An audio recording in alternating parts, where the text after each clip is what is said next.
Welcome very much back to the second day of talks of the workshop on embodied cognition and dance 2022. Internet, thank you so much for being here. People, thank you for continuing to be here.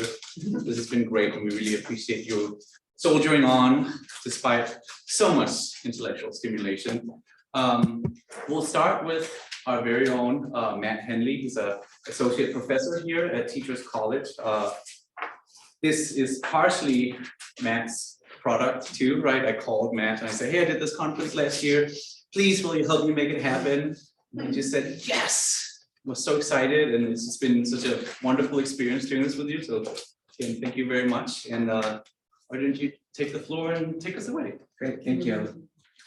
Thanks everyone for being here. If you have trouble hearing me, just drop a note in the chat and then we'll address that. And Lottie, could you possibly spotlight me for everyone?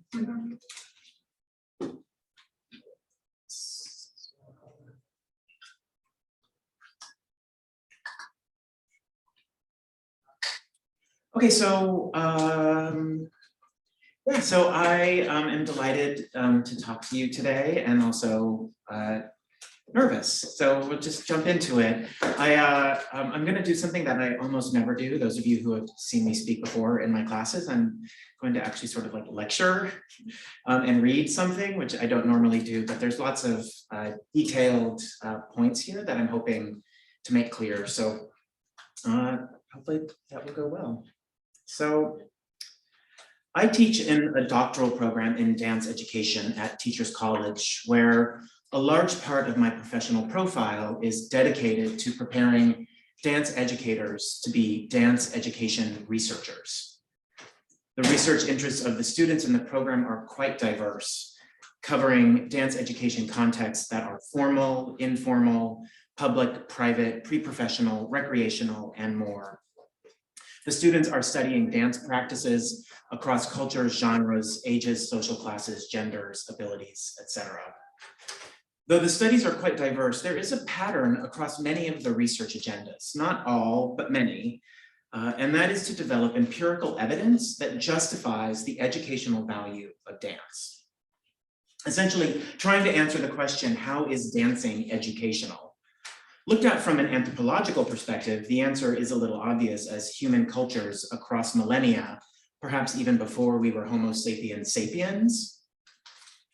Sorry, we're gonna do that later. Boop. Before we were Homo sapiens sapiens, I'm gonna start that sentence again. Looked at from an anthropological perspective, the answer is a little obvious, as human cultures across millennia, perhaps even before we were Homo sapiens sapiens, and across the globe use arts, including dance, music, storytelling, textile making, printing, to transmit cultural practices, values, and beliefs from generation to generation. Looking across the history of our species, the arts are education. However, if we look at policy and funding decisions in public education, I'm speaking here from my experience in the United States, we infer a strong message that the arts are supplementary to educational goals, if even worthy of inclusion in the first place. Thus, the drive of many educational research agendas to answer the question, how is dancing educational? So as a little sort of, I think there's a broad understanding. I've had this conversation, I feel like I've had it multiple times. I do a little role play here. Maybe it resonates with you, maybe not, right? But so maybe it's a teacher, a dance teacher talking to a principal or a parent. Okay, so I'm on one side over here like, oh, well, dancing is really good for children because it contributes to, they get moving and it contributes to their physical growth. Yeah, no, I get that, that makes sense. Oh, dancing is really important in education because the children can express their emotions, right? It's really expressive. Oh yeah, no, I can see that, that's so wonderful that they get to do that. And dancing is really great because the kids have to work together, right? It's like a social development, they're learning how to like work together. Yeah, no, I see that in your class all the time. Well, dancing is really important to a child's education because dancing makes them smarter. Could you explain that to me a little bit more? So from the giggles in the room, I think that scenario rings true for some others, maybe some of you out there. That the physical, emotional, and social contributions to a student's development are generally accepted, yet dancing and the arts more broadly are still marginalized in educational priorities, points to a connotation of the word educational. That educational prioritizes cognitive development. And if we keep going down the connotation rabbit hole, we can see evidenced particularly in the content of standardized tests that cognitive refers to the ability to retain, recall, and manipulate abstract symbol systems, like letters and numbers. According to this approach, then, to educate means to teach to think, and to think means to engage in abstract offline reasoning. Physical movement is neither required nor desired. Dance education researchers, then, interested in advocating for the educational value of dancing, can either work to redefine what we mean when we say educational, so that cognitive is more fairly balanced with the physical, emotional, and social, or they can work to redefine what we mean when we say to think. I'm going to do the latter one, or both, right? They could do both, or they could do something else to advocate for dance education, right? I'm not saying this is the only pathway. This argument also sidesteps the proposition that the goal of public education is actually to create a docile and obedient citizenry, in which case the goal of education is to teach students to not think. But that's a whole political discussion that we could go down later. In order to develop myself as an advisor, I'm working on an answer to the question, how is dancing educational? That brings together ideas from my own background as a learning scientist, a dancer, a dance educator, specifically ideas in the areas of sociocultural learning theory, dance phenomenology, and enactive psychology. In order to tackle the second approach, which is to rethink what it means to think. I argue that dancing is educational because ways of dancing are deeply connected to ways of thinking. That dancing is thinking not in addition to being kinetic, emotional, and social, but that dancing is thinking because it is kinetic, emotional, and social.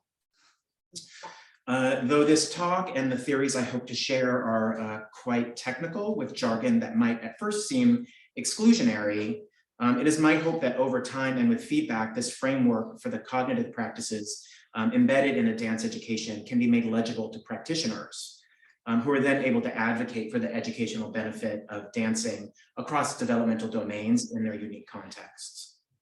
I'd like to mention here at the beginning that much of my own thinking was developed in conversations with my collaborators and friends, Robin Conrad, who's here in the room, and Denise Purvis, who's out in, she's right here.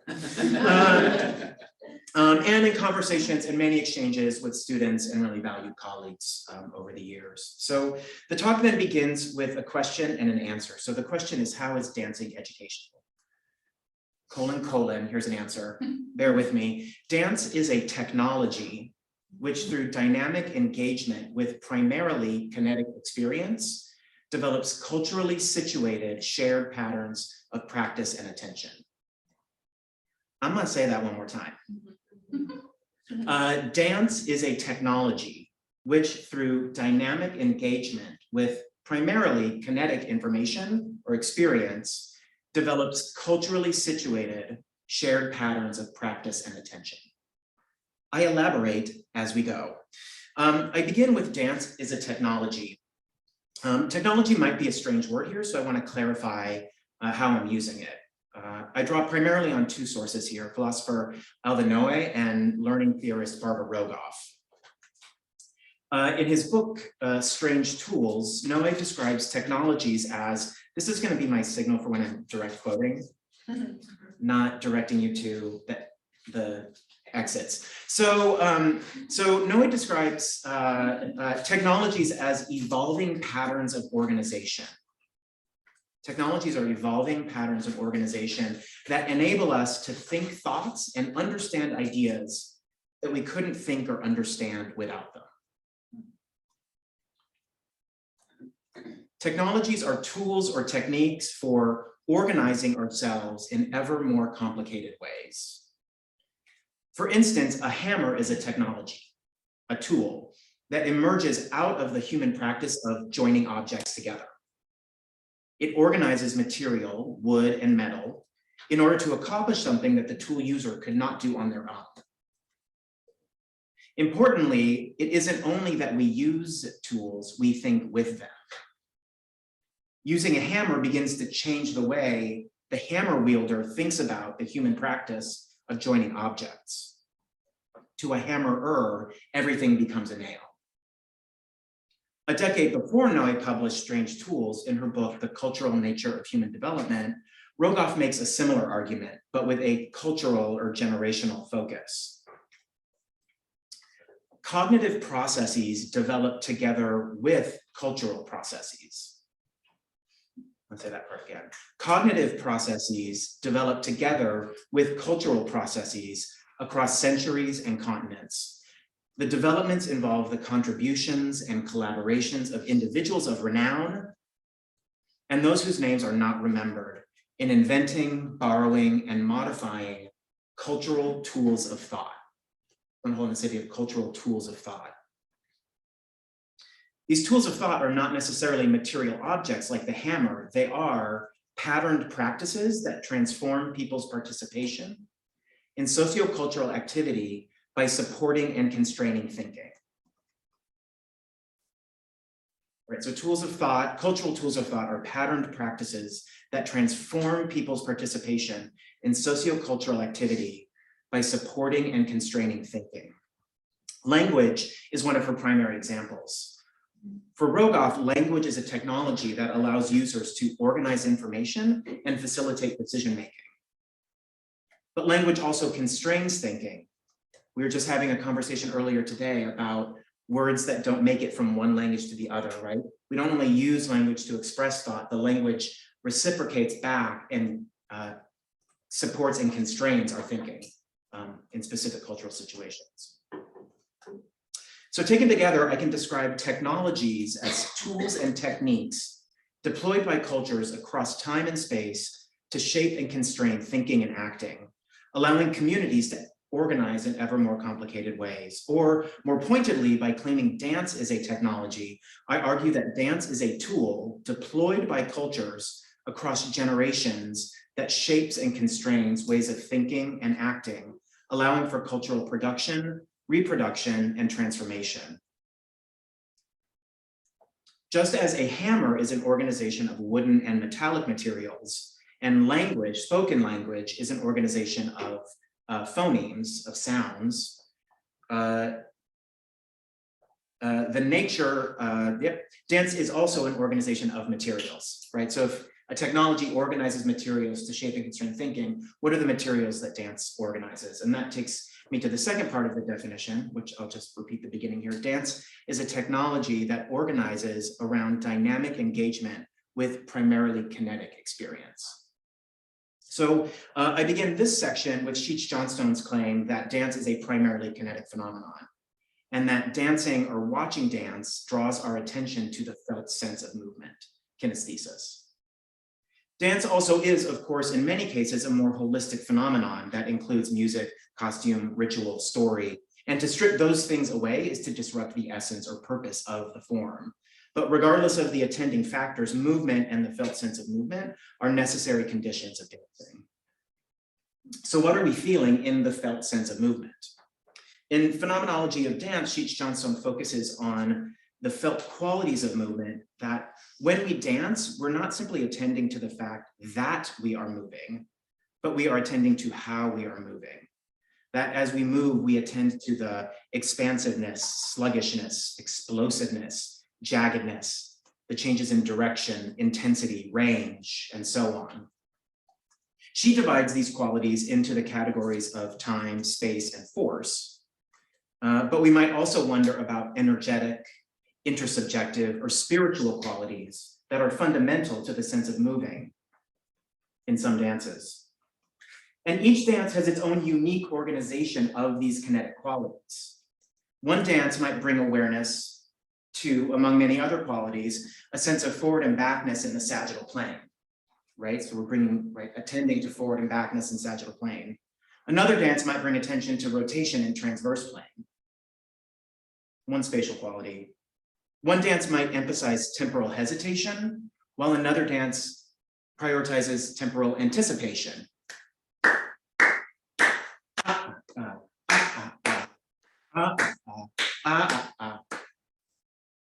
Bringing attention to different qualities, temporal, spatial, energetic, spiritual, in unique organizations across different categories. A matrix of categories. Okay.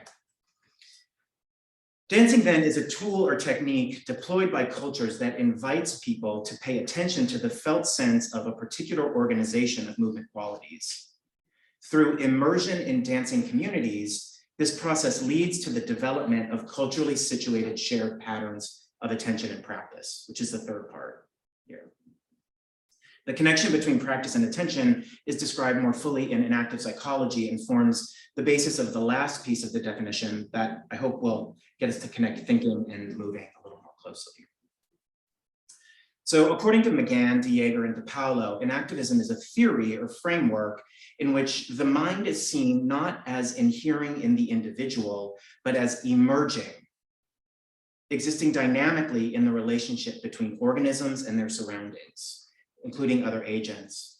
It proposes that cognitive domains such as perception, memory, creativity, reasoning are not something that happens inside us, rather they are something we do out in the world.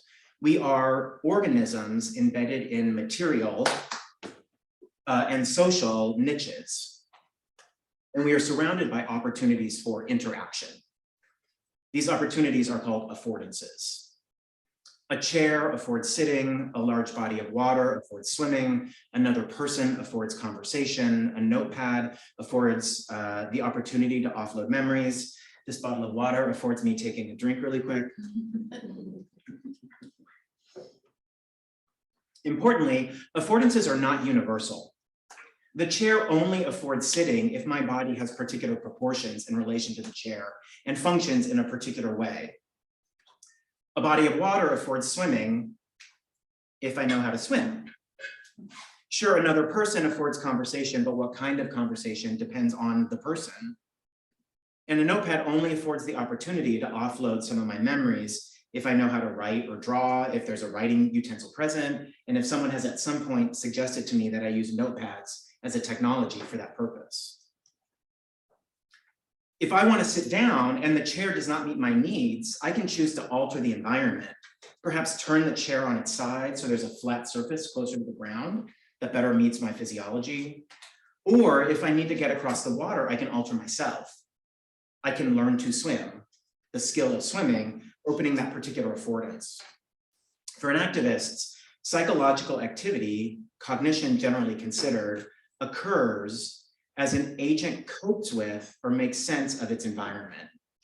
Such coping is not generic. Actions are specific to a given situation. So we live in a dynamic, ever-changing material and social world. Cognition is the process of coping with that world through the mutual process of co-creation, co-creating ourselves and the environment. This process of coping or sense-making through engaging with affordances dissolves the boundaries between perceiving and acting by locating the unit of their analysis in the affordance, right? Don't look at this or this. We look at this, which is both, always, all the time. So according to the theory, we have an agent organism embedded in an environment, and they are surrounded by opportunities for interaction. These opportunities taken together are what Kitterstein and Ritville refer to as the landscape of affordances, or the possibilities for action available to a particular form of life because of the patterned and coordinated activities in which members of this form of life are able to partake in. Form of life here is taken from Wittgenstein and refers to coordinated patterns of behavior among multiple individuals. For those of you who are from the TC community, we've begun using Leib and Wenger's framing of communities of practice to mean something that I think is pretty similar. So we can imagine here a dancer entering a particular studio.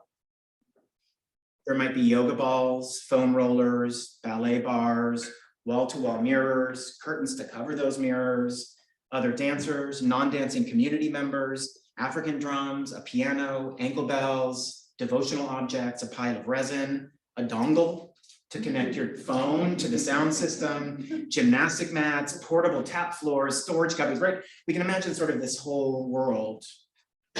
If we consider different dance genres, different forms of life or communities of practice, then the possibilities for those interaction with those objects, the landscape of affordances, is dependent on the patterned and coordinated activities of that dance genre. Different forms of life will perceive the opportunity for interaction differently based on their form of life. Within the landscape of affordances, so broad landscape of affordances, there is a field of relevant affordances, so a subset of the landscape. And the field of relevant affordances are the multiple possibilities for action that stand out as relevant for an individual in a particular situation because of their need or concern. So within the landscape, which is determined by the form of life, certain affordances will rise as more relevant.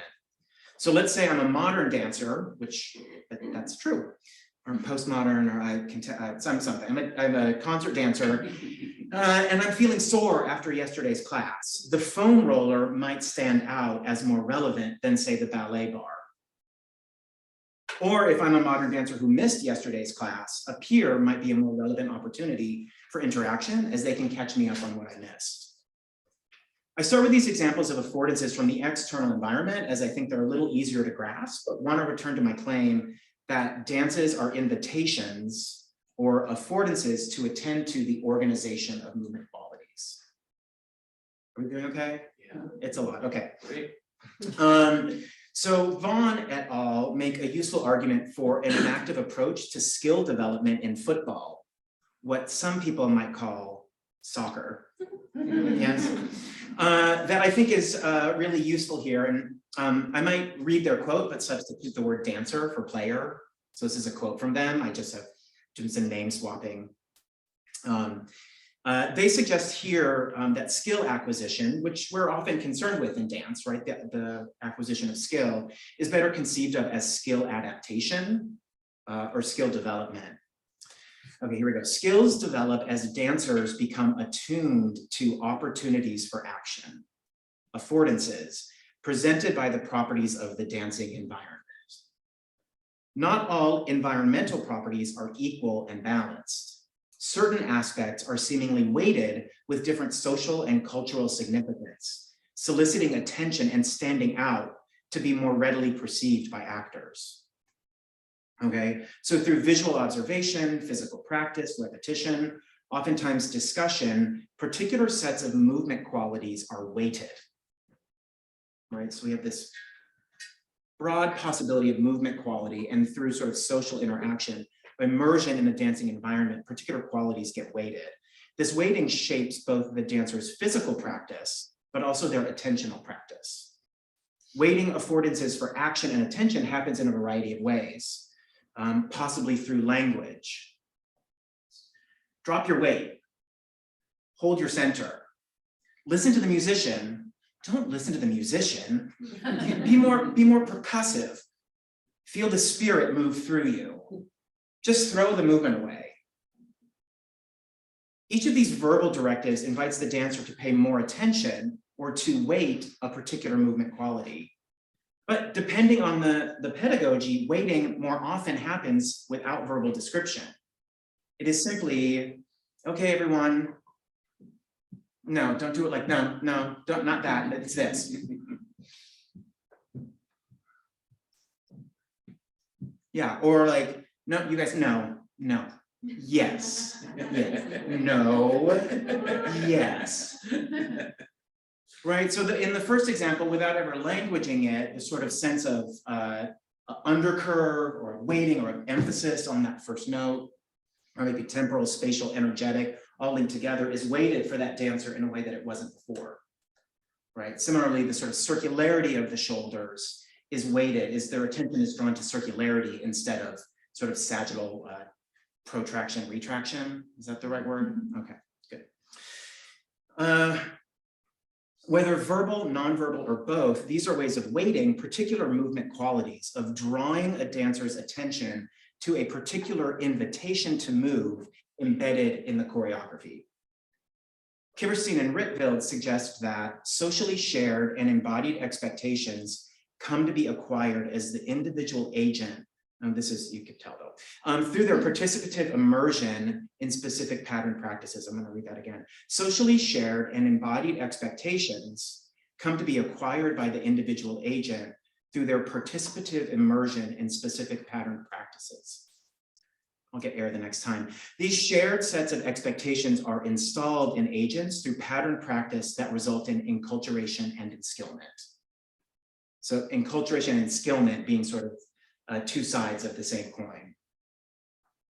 When we dance, we become part of a culture, part of a community of practice. Dancing says, here, pay attention to this. This is what we do. And in turn, this is what we value. I'm going to give some examples here that I want to ground it with examples, but I'm also recognizing that examples are really complicated because this is all meant to be articulated in a specific context, and the examples are a little disembodied from that context, but I think it might be helpful. Just I'll fight with you later about them. So here's one. So I suggest that in one version of the universe that I'm trying to create here, ballet's highly specific spatial geometry with its narrow base of support and expansive upward flowing spirals in the torso affords attention to defying and escaping the bonds of Earth's gravity. Odysseus' spatial geometry with its long S curve and accentuation of flexion at the ankle, knee, and hip afford the opportunity to sink into gravity and to connect to the earth. Each potentially embodying, at least an example, this is how we make sense of our relationship to the world. Postmodern release technique affords the opportunity to minimize muscular tension, whereas crumping affords the opportunity to maximize muscular tension. Each embodying, this is how we cope with the social world. Even if these qualities or values are never verbally articulated, the dancing itself says, here, pay attention to this. This is what we do. This is what we value. I have thus far been attempting to argue that dance is a technology. We're doing repetition here, I know it's helpful. So is a technology intentionally deployed by cultures across space and time to guide and constrain thinking and acting.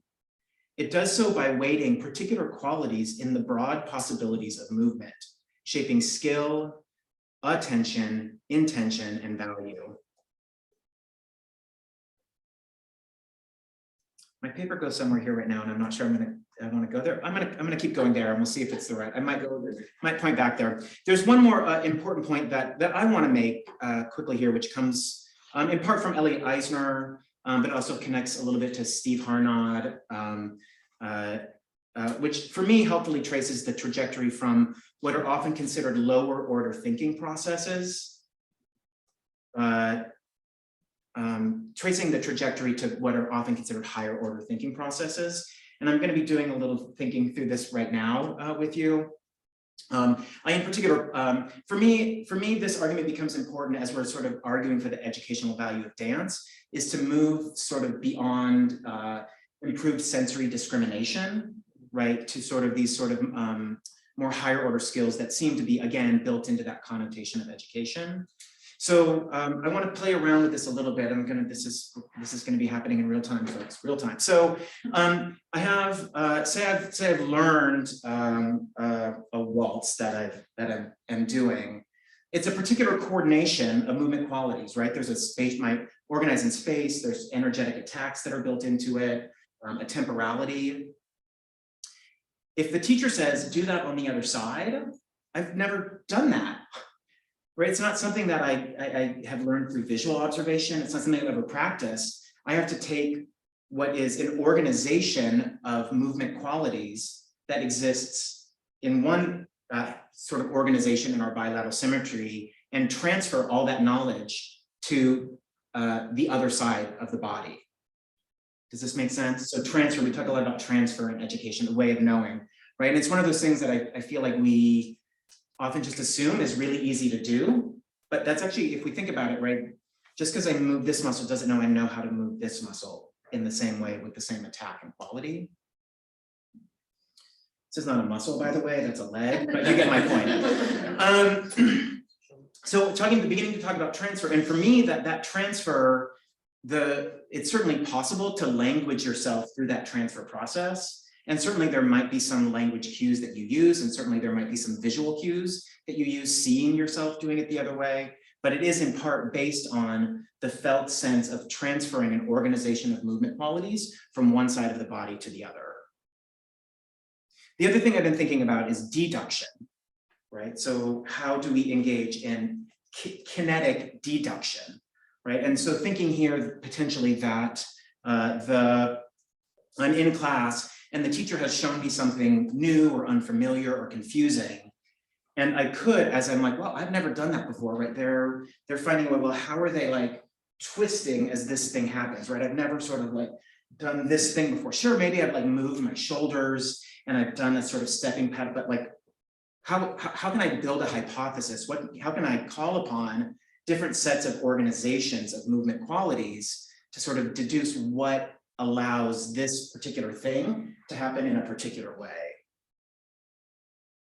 So the what we pay attention to become categories, and those categories are concepts that we then use to think deductively, right? I think we can also do induction, where the teacher does something that I've not seen before, and I'm like, no, that's no, okay, okay, so no, the shoulders were after. Okay, hold on, no, okay, well, what? Right, and all of that, again, there might be a verbal process, some visual feedback, but in large part, we are calling upon sets of attention to the different qualities that are embedded in the form of life. The final one, so I was thinking about transfer, about deduction, about induction, and then thinking about productivity as the final one. And right, so to produce, right, so these are all sort of in response to another model, right, trying to figure out, I've had a model and working inductively or deductively to meet the model through the use of kinetic awareness, through the felt sense of movement. I could also, when we choreograph, one might say that we are working we're engaging in productivity. So being like, well, I've never done this and this before, right? I've done this, but I've never done this. How can I make like a new word, right? Neologisms, right? Beginning to wonder through the felt sense of movement, how we can produce something new, make something new. That all is occurring in the kinetic modality. How you doing? Does that sort of make sense? Yeah. Okay. Great. So the talk sort of peters out here, but we're just going to keep going. So, okay. So at the beginning of the talk, I asked the question. What might you say the inductive again? So the inductive. Not the inductive. Sorry, the deductive. The inductive made plenty sense. I didn't quite get it. So so for me, it occurred.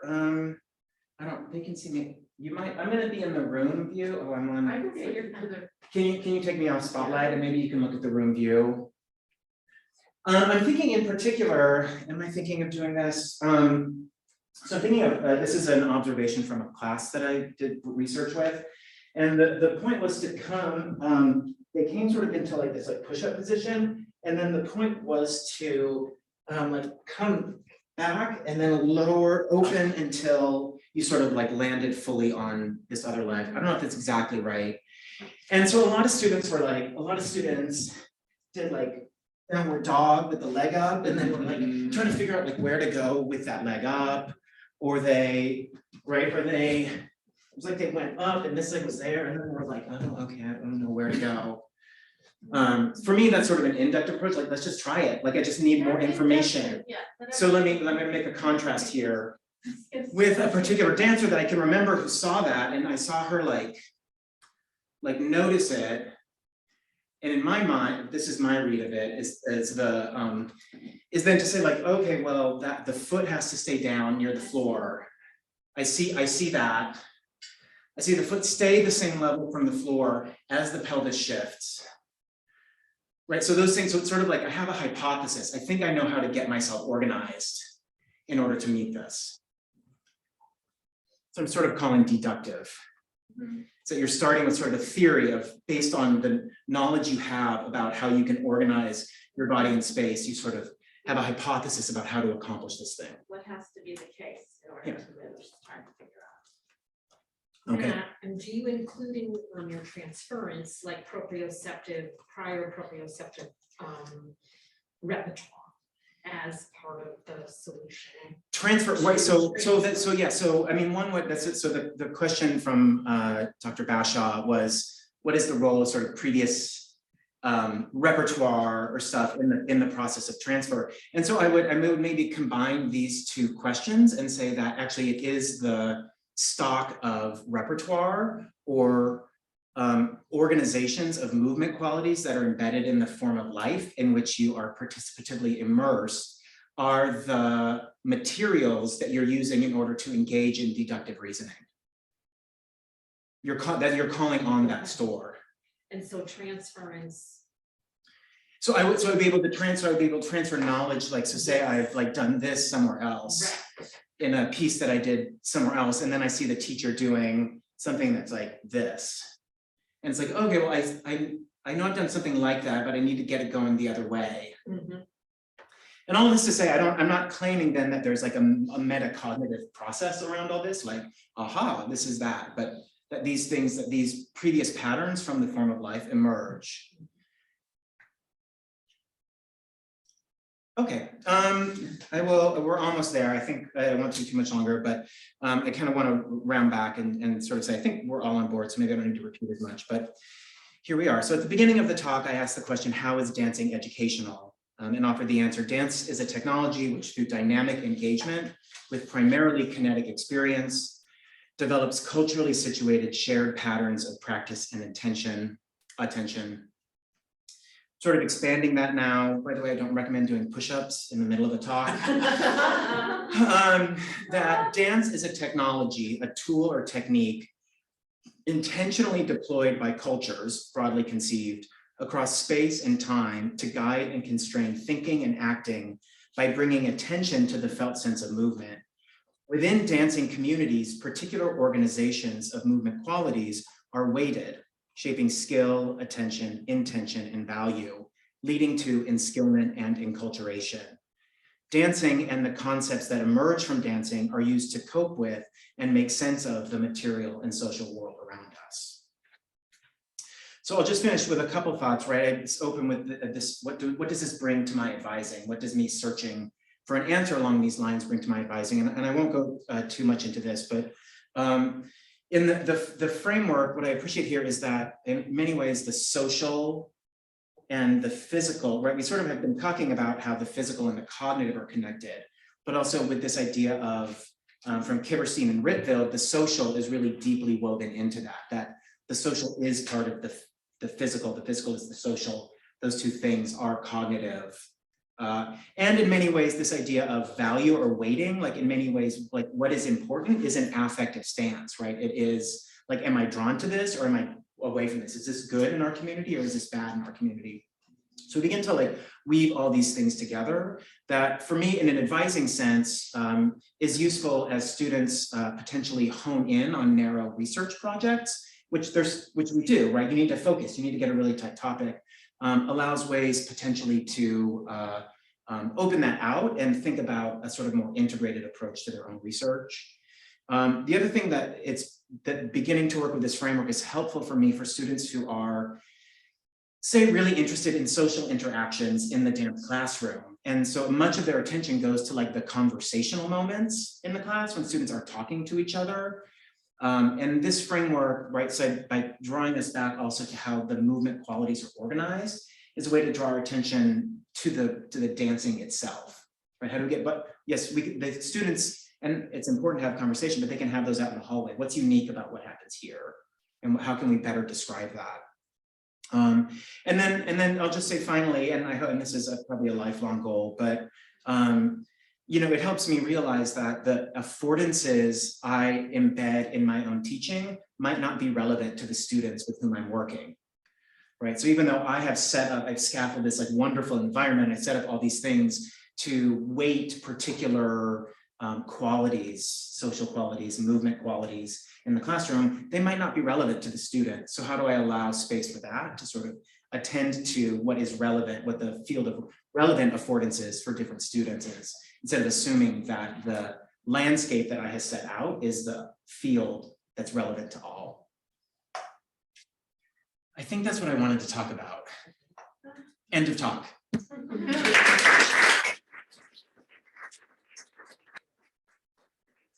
Thank you so much for that. I think we need to give him an extra hand because he did 6 giant push-ups.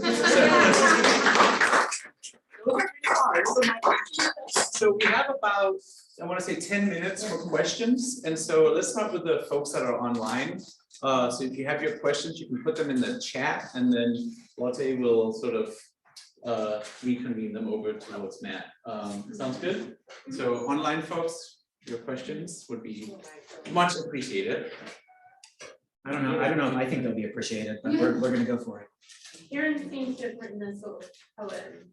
But if you put it up on the screen, because it's very long, if you can Oh boy. Yeah. You're not at the beginning of it at all. No.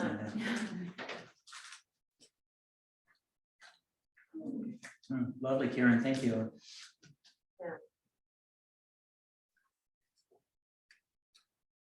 So it looks like that's a statement, but we have, is this a question? Yeah. Yeah, so I don't, thanks, Jeff. If I'm wondering about this, if you can correct me if I'm wrong, right? And we've actually been talking about this in the space a little bit, that as part of the larger group, that yes, of course, there are sort of broader set of maybe sort of more abstract social relational affordances that emerge out of being together as a group, or being together as a group affords the opportunity to recognize that we are all interconnected as a group.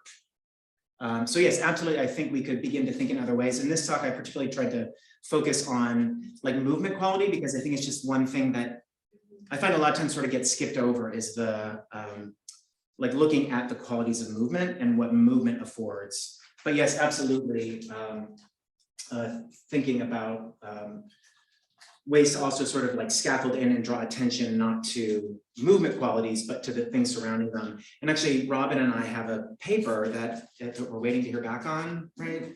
In which we interviewed students about sort of what they think they're learning, like what do you think you're learning? And we ended up sort of doing groupings around sort of physical concepts. So, oh, well, it's like space and weight, and there's another one, but I'll just say 2. I like 3s, but I can't. Space, weight, and Last one has risk. yeah, and then but then we also do another grouping, another 3, where it was like risk, problem solving, and collaboration. So what we found really interesting was sort of the helical nature of this, that they were talking about. They're like, oh, well, we were practicing falling, and so I had to expand my tolerance for risk. And Jeff, I'm connecting this because we could sort of insert Ubuntu philosophy, or sort of a we-ness in there as something. And then what they found was that as they, I'm going to finish this, so don't read that yet because I'm talking to you. That as they expanded their tolerance for risk, they could then fall farther off their weight.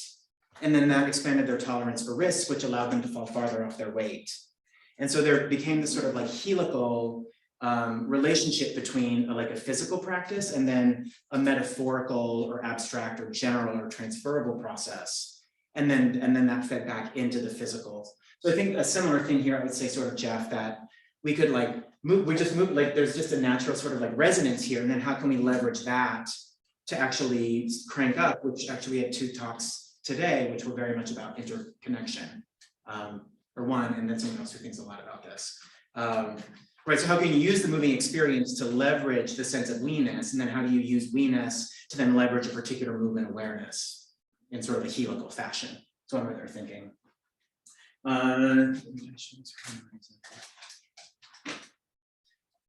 the other person would move them the other way around. Could that be taken as an imitation of the other person? So, yeah, so certainly, if I'm understanding this question correctly, and this sort of came up a little bit earlier, is that certainly there are dance contexts in which divergent response is welcome and totally appropriate. And so like, oh my God, the way you move your shoulders is different, and I love that, and keep it, it's really great.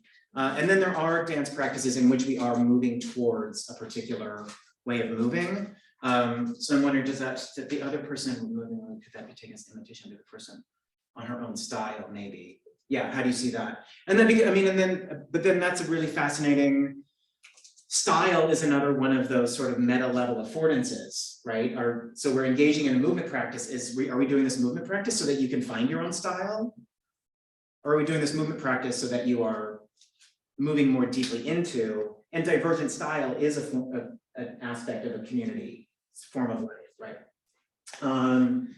Great, Joan, building on Jeff's question, wondering if culturally embedded understandings of the body as more or less separate from natural environment affects the other types of affordances listed. Yes, Joan, if I, building on, are we talking about general movements in this from which, for instance, going the opposite direction might be extrapolated. In other words, in some respects, the movement is already familiar and subsumed. Okay, Joan, as usual, I might have to read that again. Building on Jeff's question, wondering if culturally embedded understandings of the body is more or less separate from natural environment, time, ancestors, into nature, and indigenous frameworks affects other types of affordances listed. Yes, to the top part. And that's why, again, I'll also say and then hold on, building on Nara's question, are we talking about general movement schemas from which, for instance, going in the opposite direction? Like, I might need you to explain that second part to me, Joan. But I've also been, I will also say, right, to admit my own positionality here, and this is something I've been thinking more about, thinking about the Laban framework, right? A lot of my explanations come down still to like space-time force. Because I sort of emerged out of the modern tradition, which draws heavily either from Cheech Johnstone's space-time force, Laban's set of qualities that are quite similar to that. And then thinking, I mean, someone who's Kantian, she's almost asleep, but I was then thinking about how a lot of our, a lot of American European metaphysics, and totally correct me if I'm wrong here because I'm playing around with this idea, is driven by Kant and his ideas of time, space, and causality-ish. And then I'm fascinated to think about how that as a metaphysical or epistemological framework for like Western science then is now present in our movement analysis systems. So if you were part of an intellectual tradition that does not prioritize time, space, and causality as the fundamental forces of all life, then of course you would have a different set of analytical tools to be used in movement and different affordances that would be talked about. So I think Joan, maybe that's what you're pointing at a little bit. And so I tried to point towards like the energetic, which I talk about a lot with my colleague Rosemary, who's a Buddho practitioner, and then the spiritual, which comes up a lot, but it's not part of that time, space, causality, right? It's not a fundamental force in our understanding of our world. So it's not part of our analytical framework. So yes, absolutely leaving space for some other affordances to be there. It's just my positionality is I don't want to go too far into those because I don't I've not fully fleshed out how to talk about those without going too far. Good. So Is there, yeah, we should we? are Can I ask at one? time. We have one in Maybe in the hallway. There we go. Yeah, So yeah. I want to give people the 10 minutes. So let's get Matt one more time.